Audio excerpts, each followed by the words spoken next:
Salam sejahtera, tuan-tuan, puan-puan yang dihormati dan dikasihi sekalian. Pagi tadi kita dihangatkan, yaitu negara kita dihangatkan dengan pembukaan tirai PRU 15 dengan bermulanya penamaan calon pada jam 9 pagi hingga jam 10 pagi. Antara salah satu tajuk yang hangat diperkatakan ialah Azwan Ali tidak jadi lawan di Gombak. Berita sepenuhnya.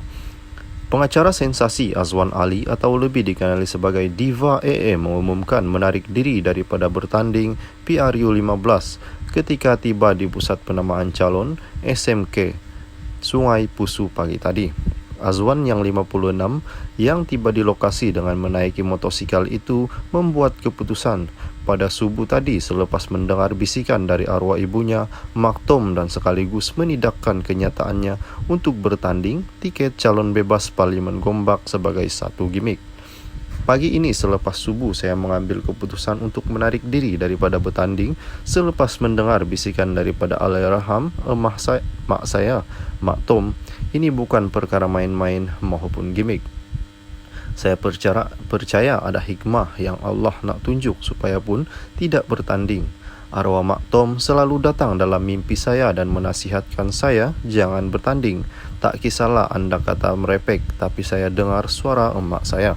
Saya minta maaf sebab terlalu ramai penyokong yang inginkan saya bertanding. Jadi maafkan saya. Hajat anda tidak kesampaian. Saya juga minta maaf kerana mungkin keputusan saya ini mengejutkan semua, katanya kepada berita online. Tambah Azwan yang tidak dapat menahan sebab ketika mengumumkan perkara itu, dia turut menerima panggilan daripada isteri abangnya, Datuk Seri Muhammad Azmin Ali, iaitu Datin Seri Syahhidah Taharin malam tadi. Dan panggilan itu juga antara faktor dia memutuskan untuk menarik diri. Kami bercakap panjang lebar malam tadi, tapi panggilan itu bukanlah untuk memujuk saya untuk bertanding. Tapi jangan salah faham, kami bercakap mengenai topik lain. Jujurnya saya sangat menghargai jasa dan saya sangat terharu apabila beliau berkata, Azmin selalu percaya dan bertanya pasal saya. Itu antara faktor di sebalik keputusan saya menarik diri. Saya juga gembira dapat bercakap dengan beliau selepas 6 tahun kami berpisah. Beliau akui beliau tak hubungi saya sebab ingatkan saya yang tak mahu menghubunginya, tapi sebenarnya kami sangat rapat, katanya. Azwan turut menyatakan sokongannya kepada calon Parlimen Gombak, Datuk Seri Amiruddin Syari yang mewakili Pakatan Harapan. Saya menyokong penuh PH, tapi jangan tanya kenapa. Tapi apapun kesalahan pengurusinya, Datuk Seri Anwar Ibrahim, maafkan dan biarkan dia terus dengan perjuangannya bersama pasukan dan kredibiliti, terutama Datuk Seri Amiruddin Syari yang cemerlang membangunkan Selangor. Kita semua mengharapkan yang terbaik dari mereka. Kepada pengundi semua, jangan sembarangan memangkah, fikir 2 kali sebelum berbuat demikian, dan percaya penduduk Gombak tidak bodoh. Jadi keluarlah pengundi dan mengundi pada 19 November ini, katanya. Sementara itu, Azwan turut menafikan penarikan dirinya berikutan tiada wang pendahuluan, memandangkan calon perlu membayar 10,000 untuk bertanding. Saya memang tiada penaja, tapi bukannya saya tiada duit, katanya lagi. Salam sejahtera, tuan-tuan, puan-puan yang dihormati dan dikasihi sekalian. Jiwa mesti kental, tetapkan niat bertanding.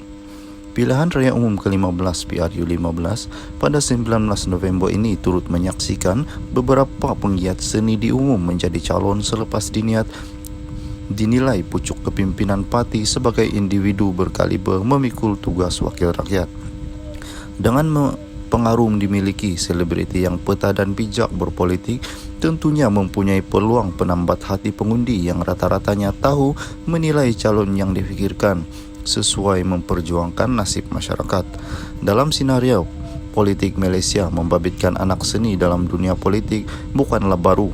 Sama dengan golongan profesional lain, selebriti tidak terkecuali mempunyai kesedaran berpolitik, terutama bagi mereka yang selama ini banyak terbabit dalam aktiviti persatuan yang mengangkat isu pekerja seni. BH menemu ramah bintang veteran itu, penyanyi terkenal 1980-an Herman Tino yang pernah bergelar calon PRU 13 hampir sedekad lalu, iaitu 2013. Bertanya Herman atau nama sebenarnya Masrun Tamsi 67 bertanding atas tiket calon bebas menggunakan lambang Bunga Raya. Penyanyi lagu populer Mengapa Dikenang Mengapa Difikir ini mengakui berdepan cabaran merebut kerusi Parlimen Tanjung Karang, Selangor. Artis yang menceburi bidang politik lebih dipandang hina berbanding penjenayah. Katanya di sebalik berkongsi pengalaman berdeban penyandang kerusi, yaitu sahabat baiknya daripada Barisan Nasional Tan Sri Noh Omar ketika itu. Herman berkata beliau tidak pernah bercita-cita menyertai dunia politik pada mulanya. Keputusan untuk bertanding kerusi Parlimen Tanjung Karang dibuat kerana mahu membuktikan kepada seorang individu yang secara terang-terangan memperlekehkan saya. Selain itu, keputusan itu didorong rasa kecewa terhadap penyalahgunaan kuasa dan penyelewengan dalam parti politik yang saya sertai ketika itu. Apabila saya memutuskan untuk bertanding sebagai calon bebas, ramai tidak boleh terima dan hina saya pernah digelar binatang. Malah kawan, baik saya sanggup memaki hamun hanya kerana disebabkan keputusan saya itu. Mungkin bagi mereka, artis tidak layak sertai politik, apalagi bergelar calon. Bagi mereka adalah menjadi satu kesalahan besar jika artis berada dalam pentas politik, katanya.